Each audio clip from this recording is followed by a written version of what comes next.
اس پہ علماء نے گفتگو تو کی ہے۔ بعض علماء کا تو یہ خیال ہے کہ فرشتے افضل ہیں، کہ وہ اللہ کے مقرب ہیں اور اللہ کی نافرمانی نہیں کرتے اور وہ اللہ کے اور بندوں کے درمیان واسطہ ہیں۔ اور بعض علماء نے کہا ہے کہ نہیں، فرشتوں کو اللہ نے سجدہ کیا، کہا کہ انسان کو سجدہ کرو تو فرشتوں نے سجدہ کیا، تو انسان تو مسجود ملائک ہے، انسان افضل ہے۔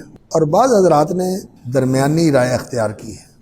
شیخ الاسلام ابن تیمیہ رحمۃ اللہ علیہ نے یہ فرمایا، کہتے ہیں کہ اس دنیا کے حوالے سے جب تک انسان یہاں ہے تو فرشتے افضل ہیں، وہ اللہ کے مقرب بھی ہیں اور فرما بردار بھی ہیں۔ لیکن جب انسان محاسبے کے عمل سے گزر کر جنت میں چلا جائے گا تو پھر انسان افضل ہو جائے گا۔ انسان کا جو اگلا مرحلہ ہے نا، جہاں انسان نے کامل انسان بننا ہے اور اس کی تطہیر ہو جانی ہے اور اس نے پھر جنت کی بادشاہی کے اوپر سرفراز ہو جانا ہے، تو پھر والملائکۃ یدخلون علیہم من کل باب سلام علیکم بما صبرتم فنعم عقبی الدار۔ فرشتے پھر اس کی تعظیم کے لیے، سلام کرنے کے لیے اور گارڈ آف آنر پیش کرنے کے لیے آیا کریں گے، وہاں جا کے افضل ہو جائے گا۔ لیکن اس فضیلت تک پہنچنے کے لیے انسان کو مجاہدہ کرنا پڑے گا۔ اللہ تعالیٰ نے انسان کو مجاہدے کے لیے پیدا کیا ہے، مجاہدہ کرے اس مقام تک پہنچنے۔